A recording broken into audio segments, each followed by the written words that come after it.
He was the original whistleblower of the paranormal phenomenon when it came to UFOs. His stories caused many people to wonder what was really happening in our skies. Also asked thought-provoking questions like, are we alone in the universe? Let's take a look back at the intriguing mystery of Bob Lazar. You believe in the existence of extraterrestrials? Logically, I would have to say no. Given the distances needed to travel from the far reaches of space, the energy requirements would exceed a spacecraft's capabilities. Conventional wisdom. Since the 1950s, the US government has occupied many acres of land in the remote Nevada desert. Under top secrecy, the military developed and tested unique aircraft such as the U-2 spy plane, the sleek F-117, and the futuristic-looking stealth bomber. All quite odd-looking aircraft when flying in the clouds at night. Over time, more hangars would be built, runways would expand, and more facilities would be constructed on the site. Unknown to the general public, the flight tests resulted in many locals reporting UFO sightings in the surrounding area. The military installation base has always been a place of mystery, until one man decided to share his fascinating story. Originally, Bob sat down to do a pre-recorded interview with the local Las Vegas News. He would first appear under a shadow and use the name Dennis to protect his identity. Bob claimed to actually have worked at Area 51 for 6 months. His story garnered tons of attention once it aired. However, there was no face to the claims, so many just brushed it off. Bob would return for a follow-up interview a few months later. And this time, he wouldn't hide behind a silhouette. According to Robert, he chose to reveal himself to the world after receiving threats on his life.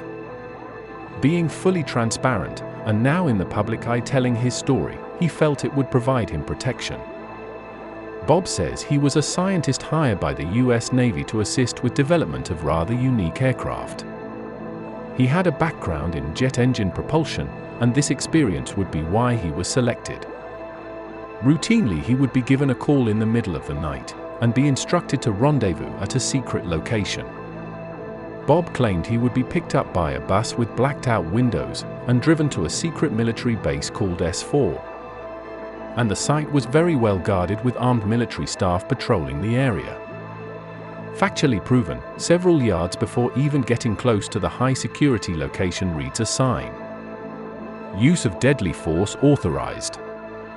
Such a sign would undoubtedly make one think twice before approaching. Bob says on his first few visits, he was shocked at how advanced the systems were that powered the crafts, and he goes into great detail. The power source is an antimatter reactor. They run gravity amplifiers. There's actually 2 parts to the drive mechanism. It's a bizarre technology. There's no physical hookup between any of the systems in there.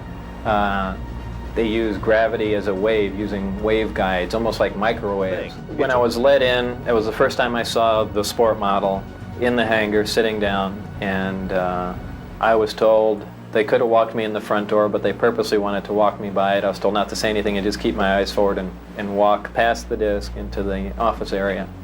The scientist says he felt it was unjust to keep this information from the people. Many Americans thought UFO believers were mentally unwell when stating they saw lights zipping through the skies at night. Bob's story added more validity to the UFO conspiracy. But his reputation would be put in question when his background couldn't be verified fully. His work history, his schooling, and even his birth record seemingly was erased from existence. Some information, however, was able to be verified, despite what the record showed. These inconsistencies only added to his claim of it being a deliberate assassination on his character. Robert, feeling quite confident in his claims, took a polygraph test to prove he was telling the truth. The first polygraph results came back inconclusive, which the expert examiner chalked up to nervousness. But Bob would pass the second polygraph, in which he was asked if he saw an anti-gravity flying disc at S4 during his alleged employment with the government. Lazar took a few of his closest friends to view some test flights in the desert, and they recorded the strange events. Over the years, the case has taken on a life of its own, from movies to television programs.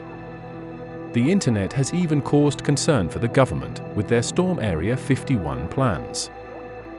Well, here's what's trending. Is the government lying about alien existence? Well, thousands are planning to figure it out. That's right. A big Facebook event has been created called Storm Area 51. They can't stop all of us.